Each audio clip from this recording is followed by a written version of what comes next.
He is the co-founder of Tether. That the first generation stablecoins have is who gets the yield. It's these centralized entities that are capturing all the yield, and it's extremely lucrative and extremely profitable. The promise of Web3 is that the people who contribute to the ecosystem, the people that use the product, should reap the rewards and the benefits. We have the infrastructure now for the community to reap all of the rewards. The solution is to strip the yield, give it to the minter, and then spend the principal. Because the principal is also Genius Act compliant. It's not a security. The yield NFT is the security. That's what stablecoin 2.0 is. Because a lot of challenges with Web3 projects is that there's a lot of whales. It's either the founders or the investors, and then they have to sell into that community and it impacts the price. Well, we've created a really elegant solution to that where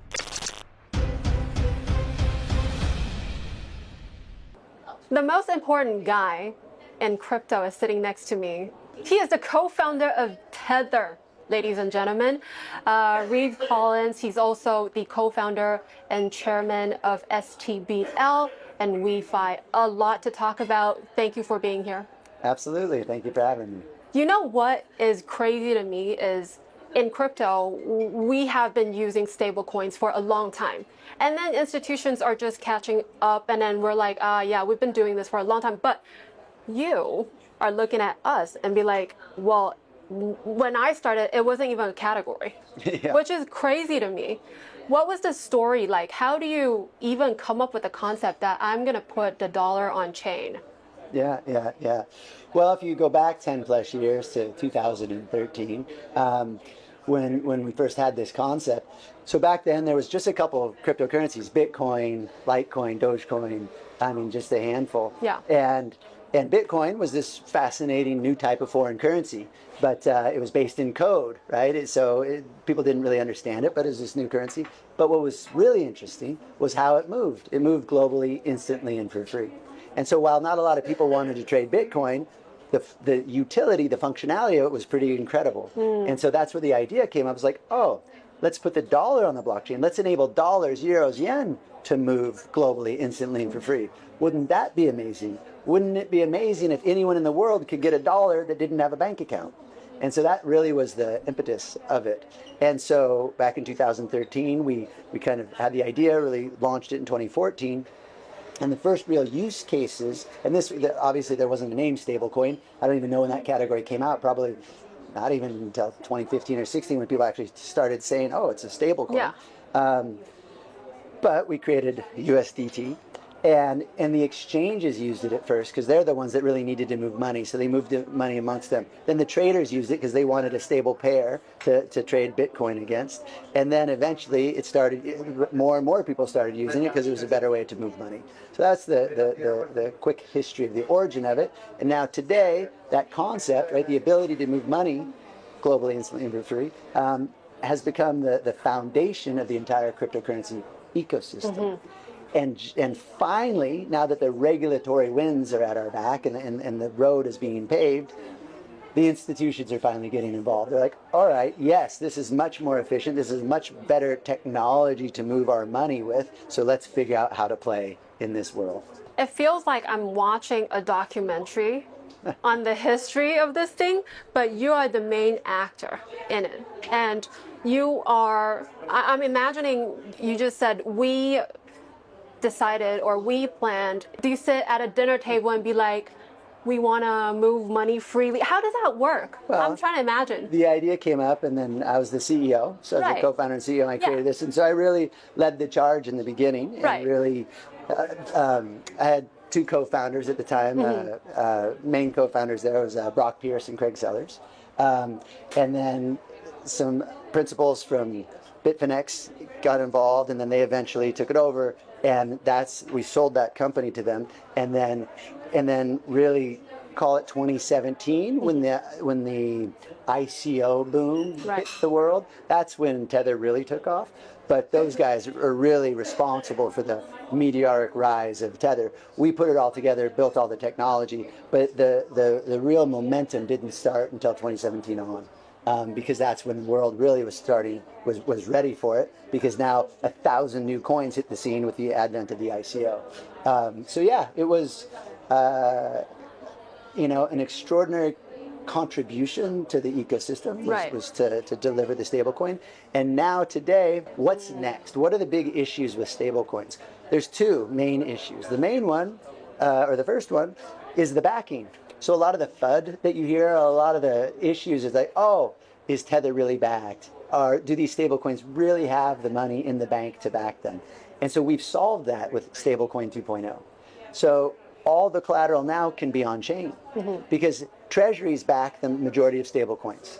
But now that treasuries are tokenized, you can now use a tokenized treasury to back the stablecoin. Now that it's tokenized, it's on chain. So now we have the ability to have 100% of the collateral on chain. So you have transparency 24/7, knowing that the collateral is there and it matches the amount of stablecoin in circulation. Secondly, the other challenge that the first generation stablecoins have is who gets the yield? It's these centralized entities that are capturing all the yield, and it's extremely lucrative and extremely profitable because they're just sitting on your money while you use it. And that's also why all the institutions, that's why everyone's launching a stablecoin, because there's a lot of profit to be made. But we need to fix that because the promise of Web3 is that the people who contribute to the ecosystem, the people that use the product, should reap the rewards and the benefits because we now have the technology to do that. That technology is wallets and tokens.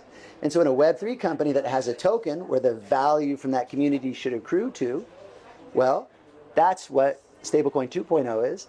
It enables the community to reap the rewards because now when you put that collateral on chain and you mint the stablecoin, we strip the yield into a second token. And now that community member, the person who put the money into there, he's the one that gets the yield. And then a small fee goes to the ecosystem, which then goes into the token. And so with this decentralized technology of STBL, we have the infrastructure now for the community to reap all of the rewards. Earlier you were talking about tokenized T-bills. Why can't all the larger issuers do that already?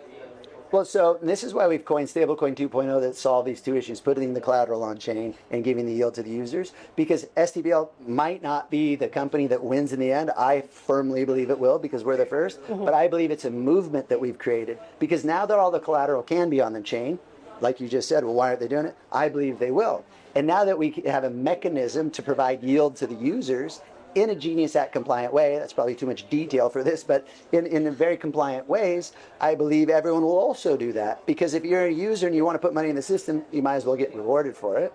And you might as well have complete transparency of the backing. So I think that these tenets will be what is the future of stablecoins. I think other companies are going to have to be fast followers. I think what you're referring to is one of the rules that the yield should not be shared to the users in the Genius Act. Is that what you're referring to?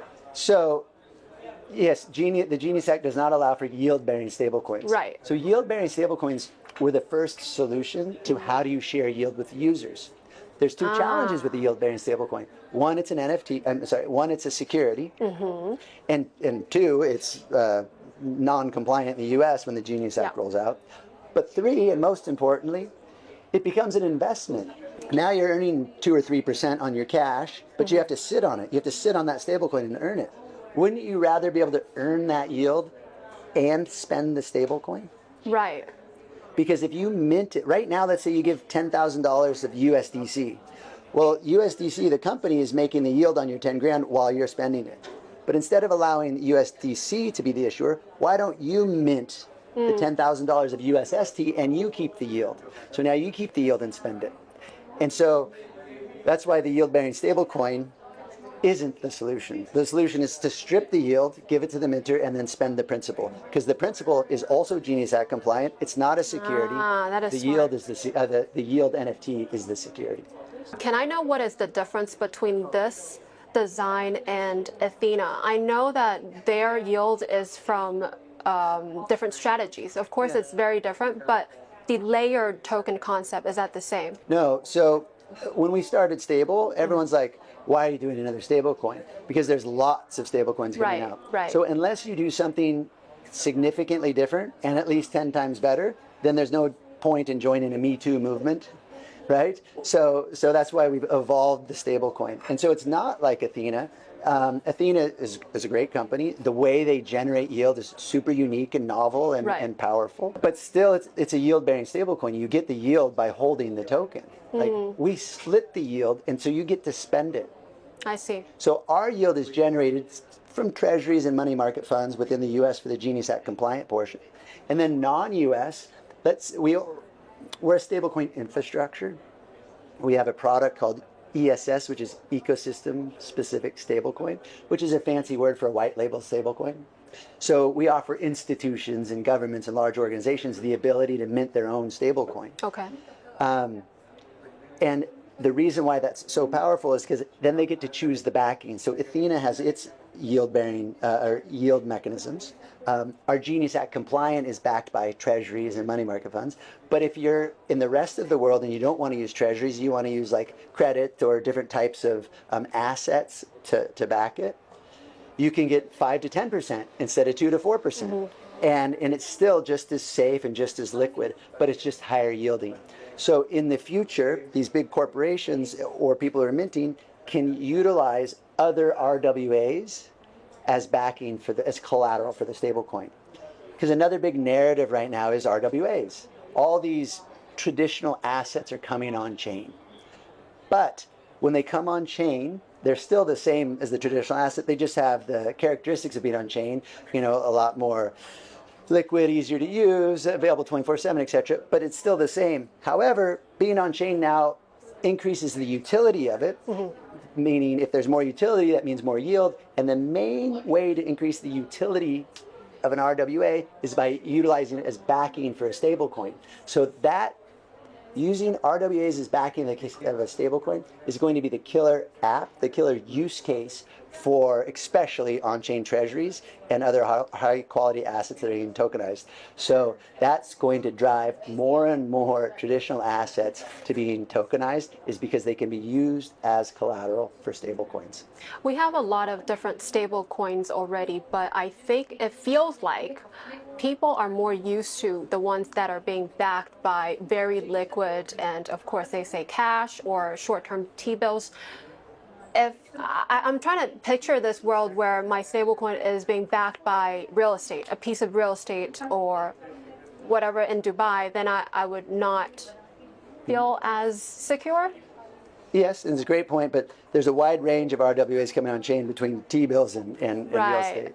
But let's use your example of real estate. Okay. I believe in the future at some point, there will be baskets backing the stable coins. And so let's say you have $1 million worth of real estate and you're sitting on it's tokenized. Maybe the LTV, the loan to value, maybe you can get 20% of it as backing for stablecoin. It's a massive haircut. So you put $1 million and they're like, oh, we'll give you $200,000 worth of credit. And there'll be a lot of mechanisms to ensure that's very liquid.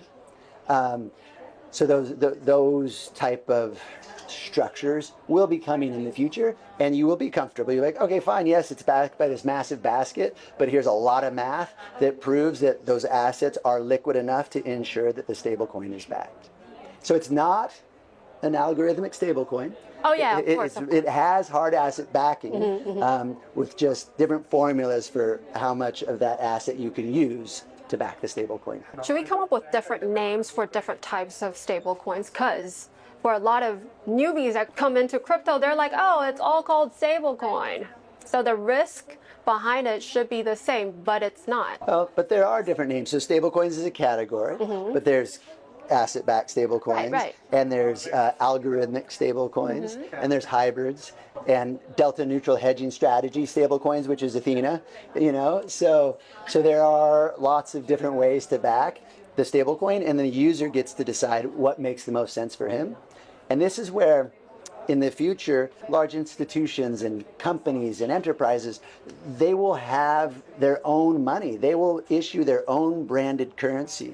And their ecosystem will be comfortable with whatever backing that company is putting out there, and because that company is going to guarantee that the backing is always redeemable 1-to-1 to the dollar, and that company might back it with something specific that makes sense to them because they have a community that trusts them and will use that as a currency.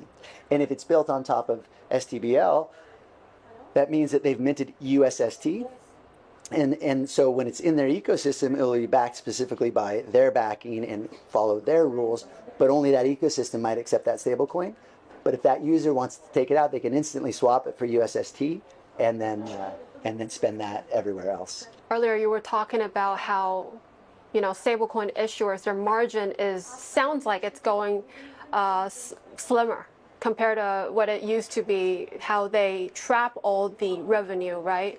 But that is the reason why traditional finance are talking about stablecoin issuers, is because they make crazy amount of money. They are attracted to that.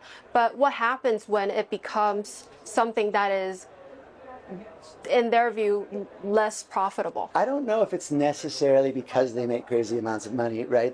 The massive ones do, because they have massive amounts of money. That's generating still a very low amount of yield, proportionately. But it's the power. And all these big companies are interested in it because of the utility. Like moving from fiat or from cash into stablecoin rails enables you to move money globally instantly for free. It enables you to move money to everyone. Anyone who wants to opt into this type of system, it's a much more efficient way to move money.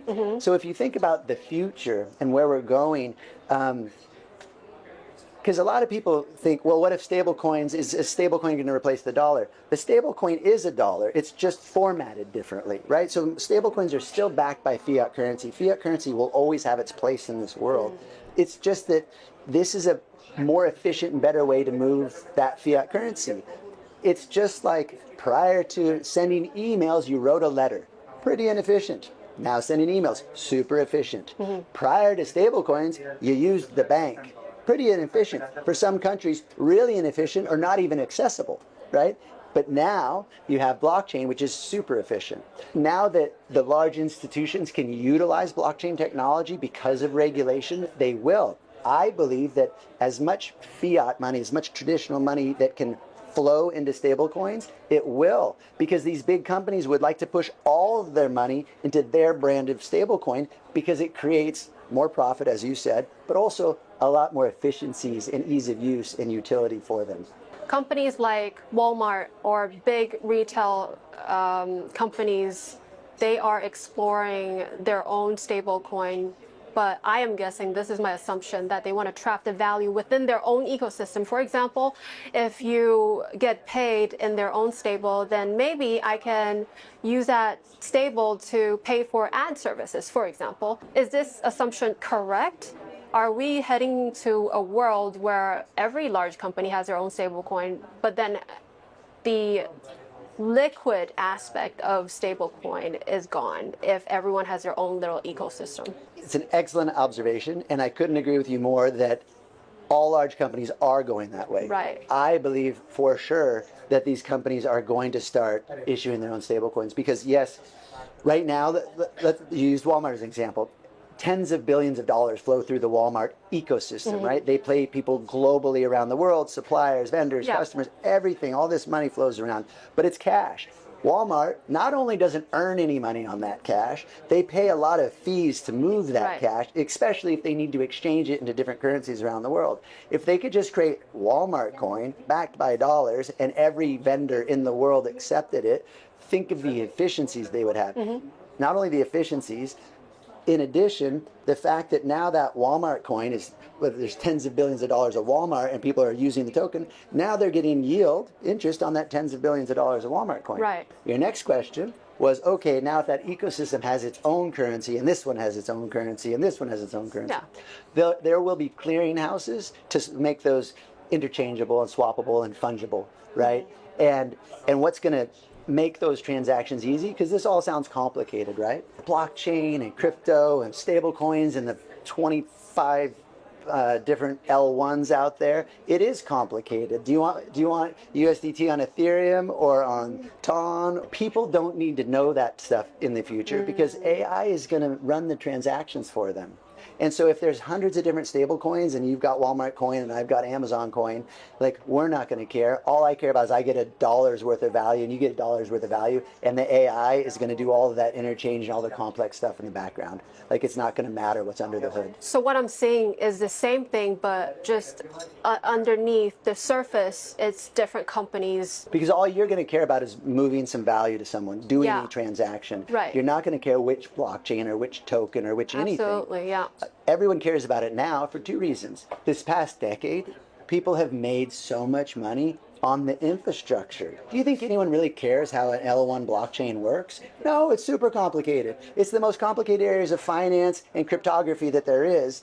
No one cares, except for they want to invest in it because they see people making lots of money. So now they want to understand it. No one understands how an email works, and no one cares because no one's making money. If you're making a tons of money on HTTP and TCP and all that stuff, you might want to understand how it works, but no one's making money, so they don't care. This is the exact same thing, but everyone cares because there's tokens and they're making money. But now it's been a decade that infrastructure is being laid. We're finally getting to the application layer where more and more people are now going to care about the transactions and not necessarily which chain it goes on. And so I think a lot of the focus will be on real world use cases on top of blockchains. And at the moment, it's the movement of money. But soon there'll be more and more and more use cases being built on top of it. For instance, WEFI is the evolution of banking. So in the beginning there's banking, and there's neobanking, which is banking without a storefront, it's just online banking, and now there's on-chain banking. And there's a lot of companies offering on-chain banking services. So what makes it unique? Well, WEFI is unique in the sense that it's delivering on the promise of Web3 because it's driven by a token.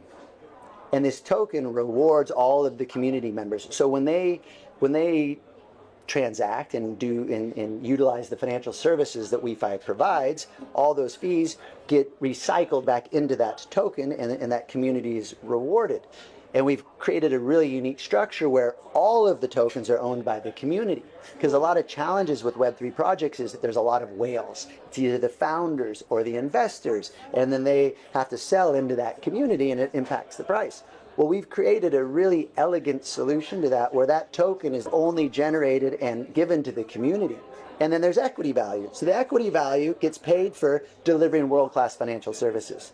The community gets paid for using the world-class financial services. And so that's what enables our financial services to be differentiated from someone else's, because ours is much more community-oriented, and when they're utilizing it, the token value goes up, and they're all the beneficiary owners of that token. And so this is truly a company that creates these financial services for its community. Can I know the difference between this and other Web3 banks that are competing crazily out there right now? They have their own token and they offer on-chain financial services as well. There has to be something that is special. One, a lot of these neobanks, or even some of these other on-chain banks, if they don't have their token, then the community doesn't really get much of a reward.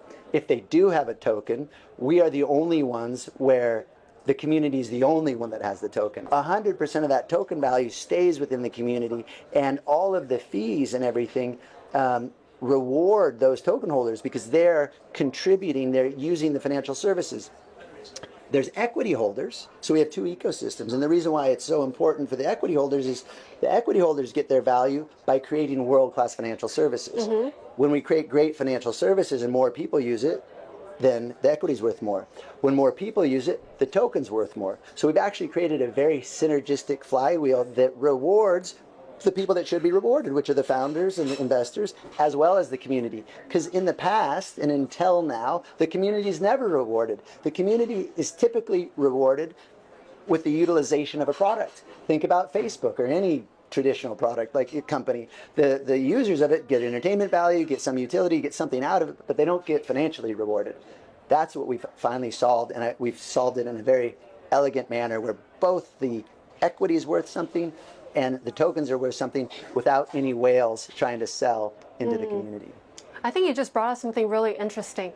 So when I explain these tokens to beginners, a lot of times I use this analogy of a startup or like a new company or a tech company, and owning the token means you're owning a piece of it. But you brought up the equity side and the token side. Now, can I dumb it down for me?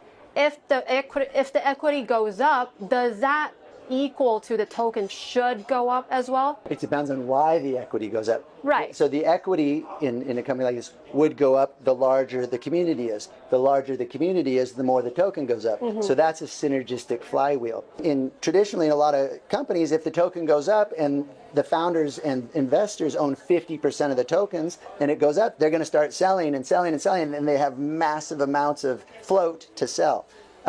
In this instance, it's all the community holders, and there's no one that was given, 10, 20, 30, 40, Right. 50% of the token. I'm not saying these other models don't work at all, but in this instance, it's just a really elegant solution. Because in a lot of those other models, there is no equity value.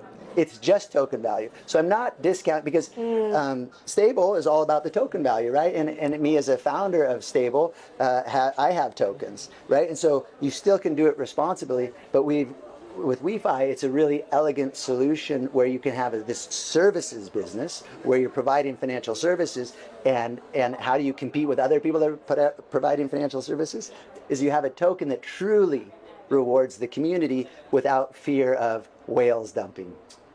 Is this going to be like a parallel system to the financial traditional banking system, or do you see everybody moving towards that direction?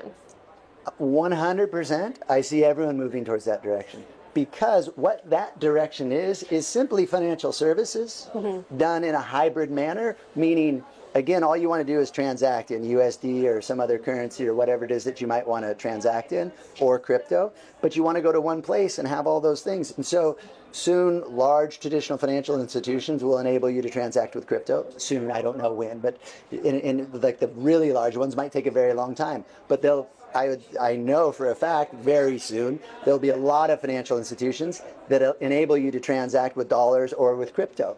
And for instance, WEFI will also allow you to transact with fiat currency. Think about what a stablecoin is. It's a token backed by a dollar that moves on the blockchain. Soon that's going to be reversed. You're going to have a dollar backed by a token. And so that dollar will still move on the blockchain, because now the token is going to be what moves, but you're going to see a dollar in your account. It's just going to move on a blockchain. Whereas before, you saw a token in your account that moved on a blockchain. And so once you got that token, you had to convert it to a dollar if you wanted to. That's soon going to switch, where you're just going to get a dollar. And even though it moved on a blockchain, you don't care, right? You just wanted the dollar. How is the traditional, like the SWIFT system or Visa, MasterCard, reacting to this? I mean, I feel they're all much more open to exploring it and trying to figure out how to best participate in it. Those massive traditional companies, they have so many layers of regulation and then bureaucracy. They're just slow moving beasts by design because of how they've evolved over the decades. So it's very hard for them to be innovative. So they can be disrupted, but all of them do have departments dedicated towards crypto and trying to figure out a strategy and trying to figure out how to participate. Look at PayPal. It's not this old financial institution, but they actually rolled out a stablecoin. Even though they rolled out a stablecoin with all of their adoption and everything, it's still struggling to get real utilization. There's a number of reasons for that we won't get into, but it's just a great example that they're really leaning in. And Visa, MasterCard, Amex, all of them have announced initiatives in the crypto space. So they're all trying to figure out how to stay relevant, because they can easily be replaced if they're not. They already have all the relationships, the networks. Can't they just come up with something and take over the whole market? They're trying. But they're not. It's not really happening, and I'm just wondering why. I think you underestimate when I say layers of bureaucracy and layers of regulation. I see. How stifling that is to innovation. So it's not that they don't want to. It's not that they don't have super smart people in there. It's just they have a lot of obstacles that startup companies don't. But on the flip side, they have tons of money and tons of customers that startup companies don't. So who's going to win that race?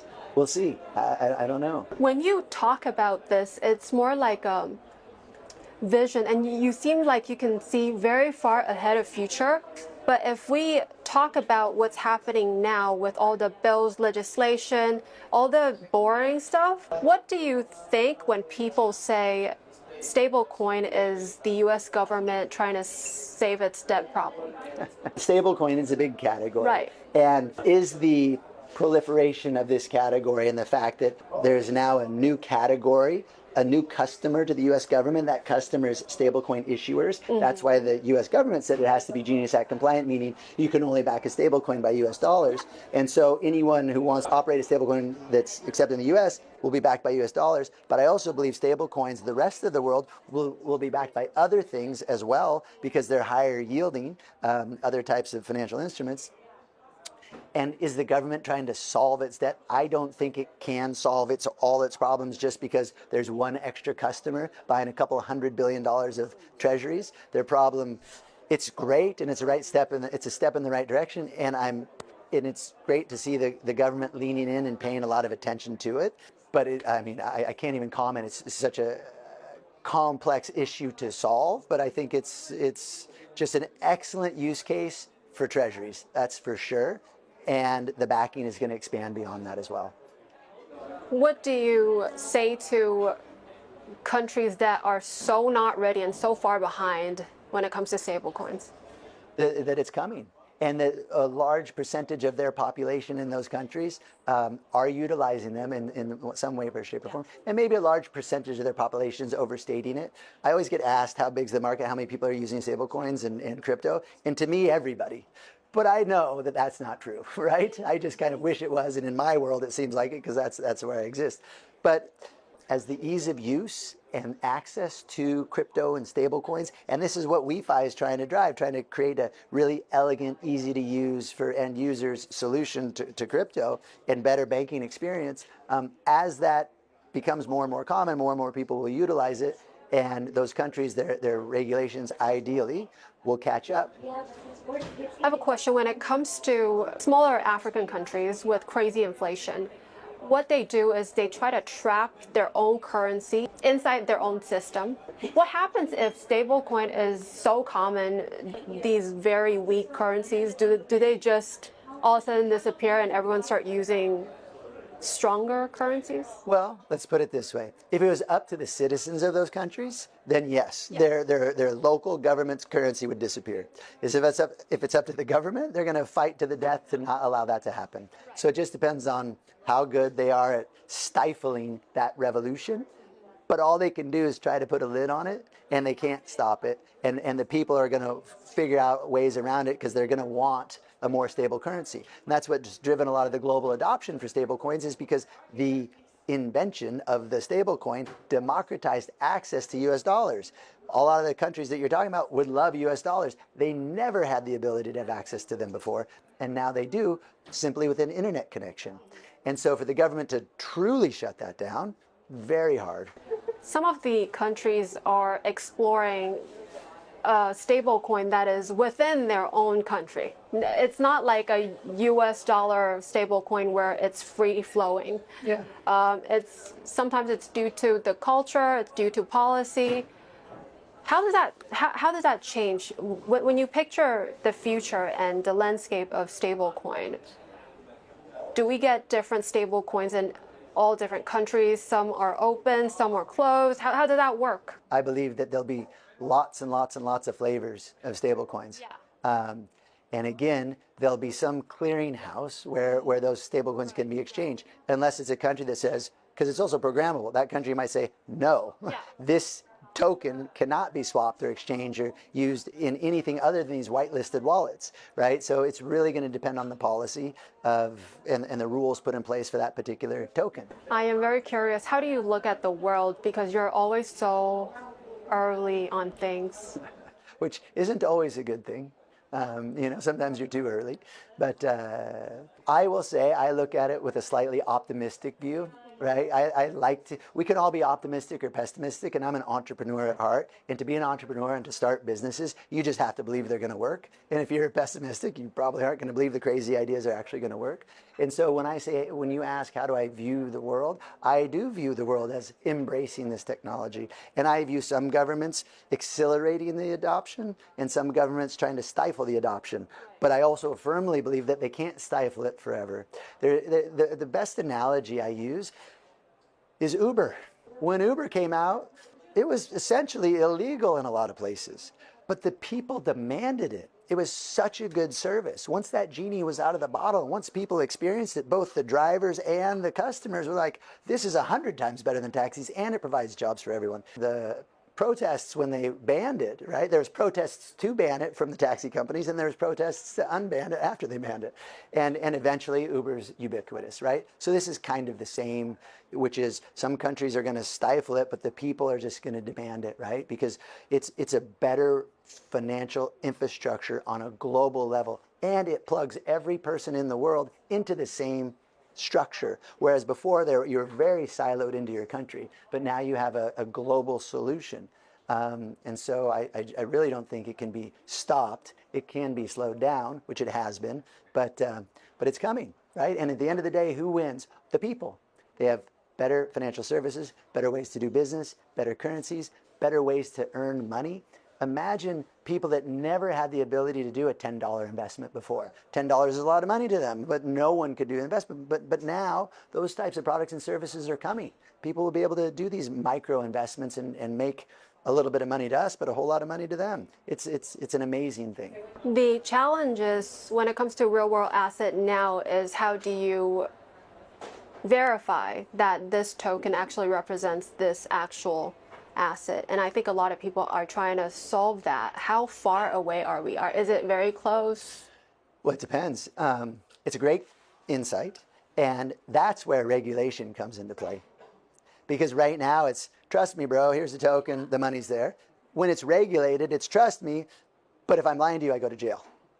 Those are the differences, right? And so that's where regulation really comes in. And that's why I think these large institutions, and why a lot of the population will then be attracted towards more regulated stable coins and cryptocurrencies, is because they can trust them a little bit more. We imagine this world where, a Kenyan farmer can now invest $10 into, let's say, a Taiwanese stock, TSMC, one of the biggest chip maker. But that seems very far away because of legislation. It's not that the technical side can't be done, but it's all the countries or governments trying to protect their own system. What you're saying is people are going to demand that.